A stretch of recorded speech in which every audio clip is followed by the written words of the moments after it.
You are listening to the Healthy Leader Podcast with Tracy Fisher, episode number 4. Welcome to the Healthy Leader Podcast, where it's all about optimizing your health, energy, and performance for your mind and your body. And now, your host, Master Coach Tracy Fisher. Hello there, and welcome to the 4th podcast. I am delighted that you are here and joining me on this new journey. This has been so much fun. I absolutely love connecting with all of you and sharing what I have learned and sharing what I am learning. This is definitely an ongoing process for all of us.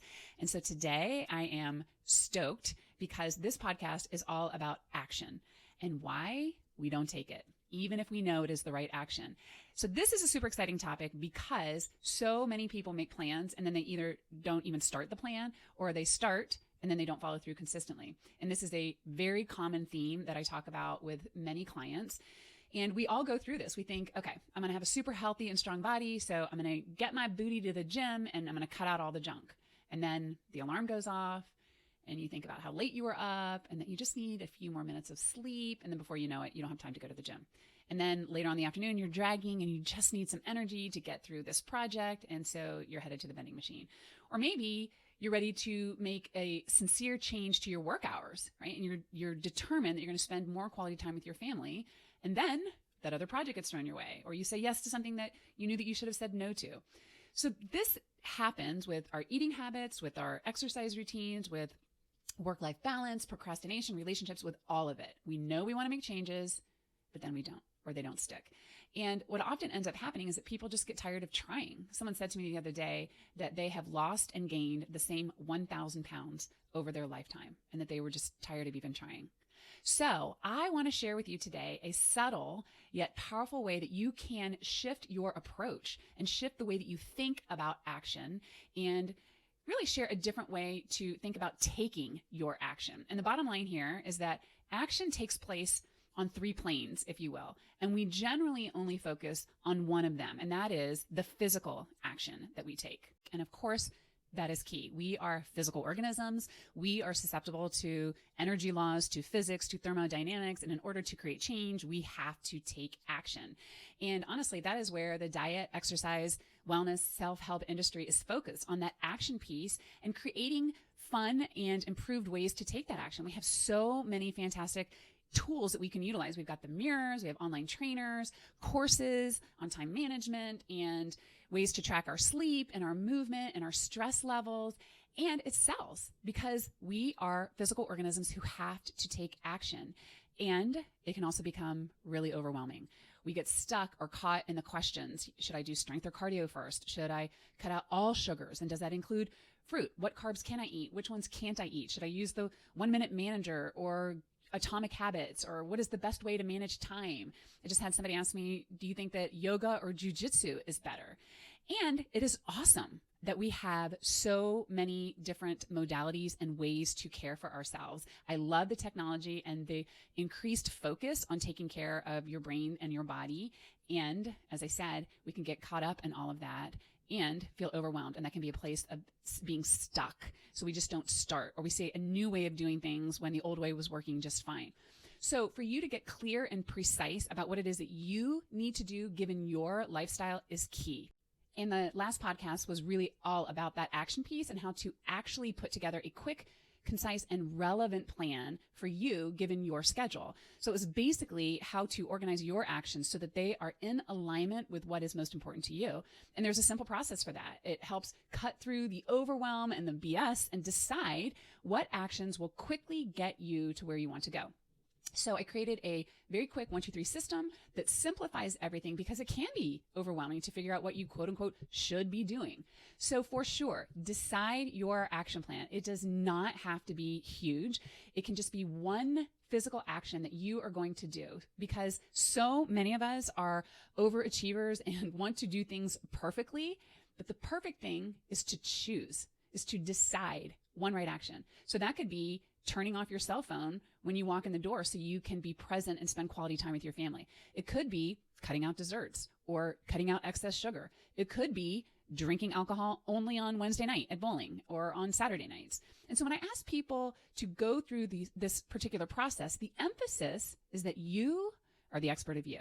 And if you take just a few minutes to think about what is your right next action to create more energy, to have more peace, to lose weight or have more intimacy, then you can define your actions pretty quickly.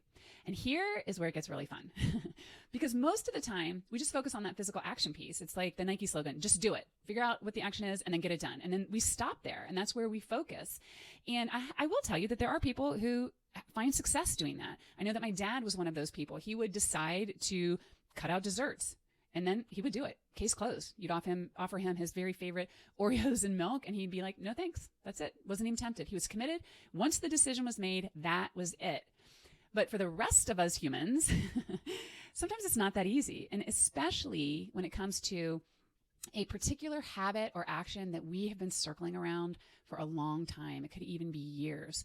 This particular action could feel like the bane of our existence. And we wonder why, if we are so successful in other areas, why we can't stop binge eating, binge drinking, yelling at our kids, constantly showing up late or drinking too much or whatever it is. Why is it so difficult?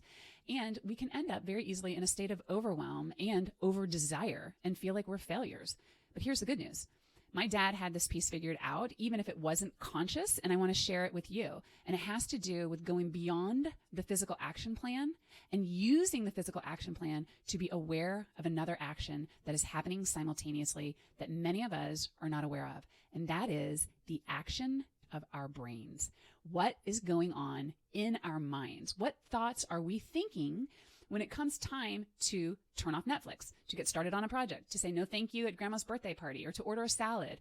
So we need to have an action plan so that we can get the physical results. And we need an action plan, more importantly, so that we can witness our minds right at that point of action, really right before the point of action or the point of inaction. And we as human beings have an amazing ability to watch ourselves. We can watch the mental action that is taking place in our minds. And most of us were never taught to watch our thoughts. We think we just have them, and we don't either realize that they're there, or we don't realize that we can change them. And you certainly can't change them if you're not aware of them. So when you have a plan, you get to watch yourself. So if you decided to skip dessert and then one night you've finished eating dinner and the kids get out the ice cream, your favorite ice cream, you now have the moment where you can watch your brain. And you can watch it say things like, nope, you cannot have that dessert. You promised that you would not have it. And then, well, it's family time, and it would be great to enjoy it with the kids, and you've already skipped dessert twice already. This one time probably won't hurt. Or you go to your grandmother's 90th birthday party and someone offers you a piece of cake and you're like, no, thank you. But then you're like, well, this is her 90th birthday party. This will never happen again. And you never know if she'll be around for the next one. So everyone's eating cake. Don't be a party pooper.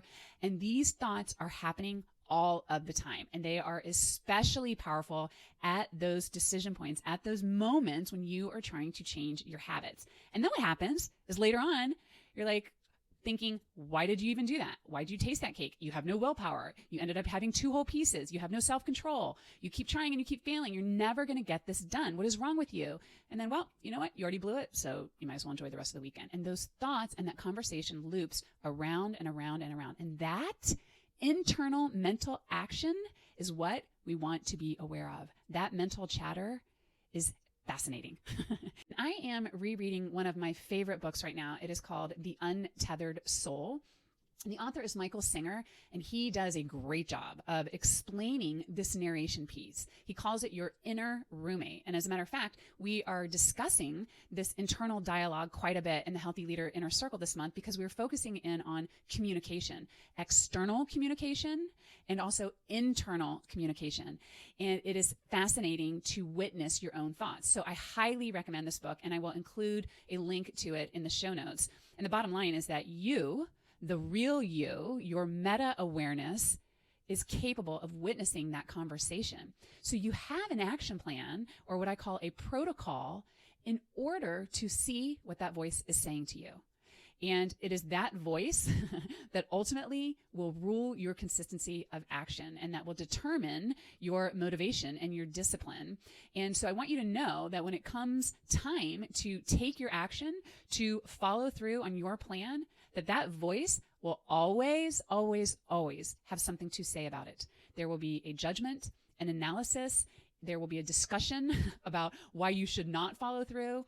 And this voice is fascinating as you come to the point where you've planned to skip the nightcap, to shut down your computer, to turn off Netflix, to say no thank you to that dessert, or whatever it is that you've planned. Your brain, that voice, will not want to do it. Your brain will come up with every reason not to do it. So I want you to know that those thoughts, those sentences in your head are extremely convincing, and we can make them sound very sophisticated. They can sound like, you know what, this isn't right. I didn't know that this would be the situation when I made this plan. I've done a fabulous job up till now. I deserve this. I didn't know that would happen. If I don't clean off my desk and go through all my emails, then I won't be able to concentrate, and on and on and on. And then your plan goes out the window. That action, that conversation that is going on in your mind is what we want to hear. That voice is the root of the real reason that you do not follow through. And here's why. Because that voice creates another type of action. It creates an action, an energy in your body that we call a desire or an urge. And boy, can that feel intense. That desire, that energy in your body is an emotion. You can literally feel it. And that is the energy that will propel you to either take the action or to not take it. Now, nobody else can see this action, right? It's just inside of your body. You certainly can feel it. And if we are not paying attention to the mental action and the emotional action that is occurring within our own minds and bodies, then our plans will keep getting sabotaged over and over and over again. And many of us aren't even aware of what we're thinking. And it really matters because those thoughts create those emotions. I'm going to say that again. Our thoughts create our desire. Our thoughts create our urges. Our thoughts create that energy in our body. And ultimately, it is that energy or that emotion, right, that leads to our actions. And so many of us aren't taught that we can learn how to witness those thoughts, figure out what they are, and see how those thoughts create emotions.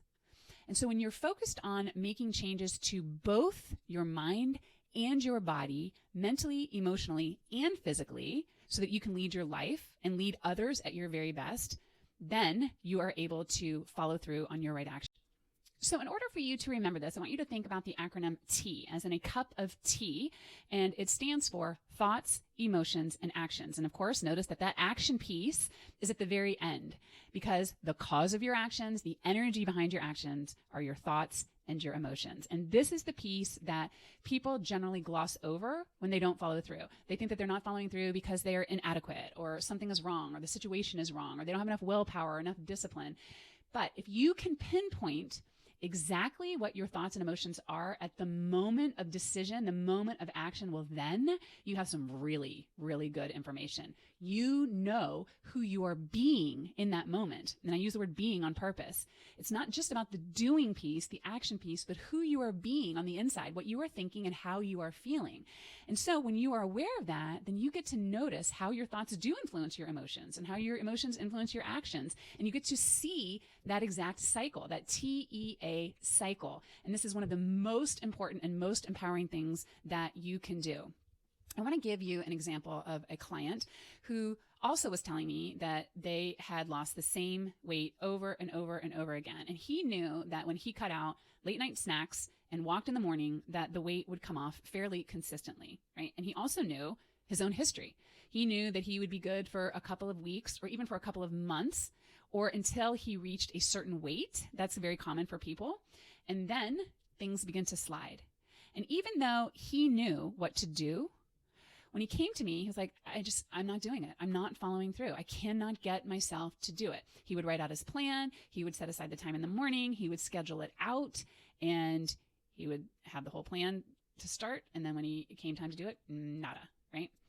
So when I asked him to go to the decision point, to think about how his thoughts were driving his emotions and how the emotions were driving his actions, he reflected back that he wasn't walking, right?